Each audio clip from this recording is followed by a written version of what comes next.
आप सभी को मेरा नमस्कार। आप सभी का मेरे YouTube चैनल पर हार्दिक अभिनंदन है। आज हम कक्षा 8 का एक छोटा सा टॉपिक क्लियर करेंगे। तो उसके लिए मैंने एक छोटी सी कोशिश की है आपको अंडरस्टैंड करवाने के लिए। तो आप सभी जो है वो इसमें देखेंगे।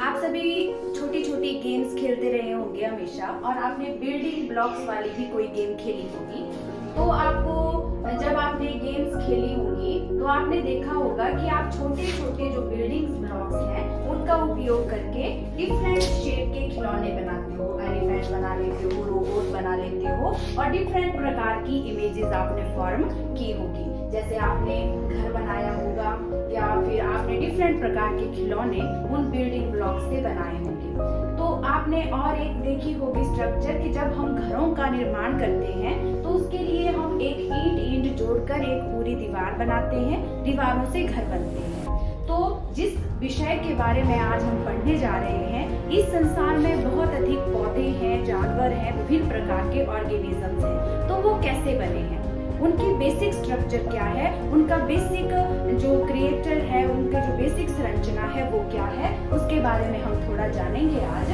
तो जो लिविंग ऑर्गेनिज्म है, जो किसी भी सजीव की बेसिक इकाई है, उसे बोलते हैं सेल। यानी सेल जो है वो हमारी बेसिक यूनिट है, और उसी से कोई भी जीव जो है वो आगे को बढ़ता है।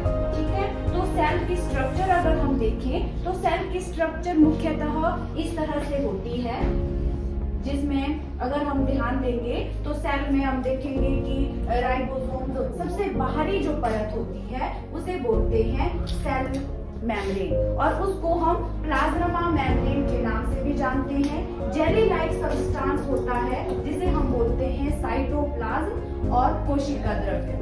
और कोशिका द्रव्य के बाद एक जो तीसरी स्ट्रक्चर होती है दैट इज न्यूक्लियस। और ये जो न्यूक्लियस होता है हमारा, ये वाला न्यूक्लियस है यहाँ पर, ये वाला न्यूक्लियस, ये वाली स्ट्रक्चर और न्यूक्लियस, ये तीन मुख्य स्ट्रक्चर है बेसिकली। लेकिन और जो स्ट्रक्चर है इसकी, उसके अंदर कोशिका के अंदर ये पार्ट्स पाए जाते हैं, उनको बोलते हैं ऑर्गेनेल्स। जिस तरह एक घर होता है, घर में किचन होता है, स्टोर रूम होता है, इलेक्ट्रिसिटी का डिपार्टमेंट होता है, बिल्कुल सेम वही बातें होती है, और उसके बारे में आप थोड़ा आगे जानेंगे। तो सेल्स जो है वो दो प्रकार के हो सकते हैं या होते हैं। आप देखेंगे, आप इंटरनल व्यू जो है वो सेल का मैं आपको दिखा रही हूँ, और इसमें जो सारी ऑर्गेनेल्स हैं वो सेल में होती है। सेल में बात करते हैं तो सेल जो है नंबर के अनुसार कि सेल की संख्या कितनी है, उस अनुसार जो सेल्स होते हैं वो यूनिसेलुलर और मल्टी सेलुलर दोनों हो सकते हैं। यूनि का मतलब होता है वन, केवल जो एक कोशिका के बने होते हैं उनको बोलते हैं यूनिसेलुलर ऑर्गेनिज्म। और सिंगल सेल जो है वो इतने छोटे होते हैं कि हम उनको नेक्ड आई से नहीं देख सकते, और उनको देखने के लिए हमें जरूरत होती है माइक्रोस्कोप की, और माइक्रोस्कोप से ही सारे जो सेल्स हैं वो दिखाई देते हैं। उसके बाद यूग्लिना, अमीबा, पैरामीशियम, ये सारे सिंगल सेल्ड ऑर्गेनिज्म के उदाहरण हैं। उसके बाद बात आती है मल्टी सेलुलर। मल्टी सेलुलर का मतलब होता है, मल्टी का मतलब है मैनी, मल्टी का मतलब है मैनी, जो मोर देन वन सेल से मिलकर बने होते हैं उनको बोलते हैं मल्टी सेलुलर ऑर्गेनिज्म। और जो मल्टी सेलुलर ऑर्गेनिजम्स हैं वो स्पेशलाइज्ड सेल्स होते हैं, जिसके कारण जो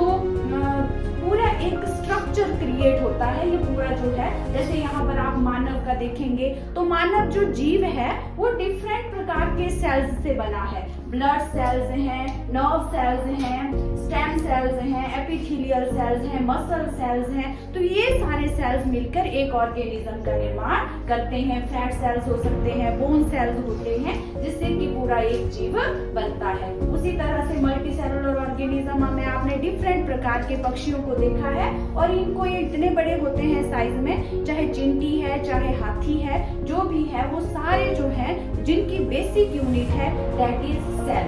तो सेल्स जो हैं वो सेक्स सेल्स हो सकते हैं, मसल सेल्स हो सकते हैं, फैट सेल्स हो सकते हैं। हर एक सेल का अपना अपना स्पेशलाइज्ड काम होता है, और स्पेसिफिक तरीके से कोई भी सेल अपने कामों को करता है। तो हमने देखा कि जो भी लिविंग सेल्स हैं उनको बोलते हैं ऑर्गेनिजम्स। ऑर्गेनिजम्स बोलते हैं, और हर एक ऑर्गेनिज्म बना होता है सेल्स से, कोशिकाओं से। जो सेल्स होते हैं वो स्मॉलेस्ट होते हैं, यूनिट होते हैं, और वो सारे फंक्शन करते हैं। भोजन लेना, भोजन को बाहर निकालना वेस्ट प्रोडक्ट के रूप में, कोई भी प्रोसेस जो है करना, एनर्जी यूज करना, एनर्जी को यूटिलाइज करना, अपने पर्यावरण के साथ इंटरेक्ट करना, ये सारे काम जो है वो एक सेल्स के द्वारा ही किए जाते हैं।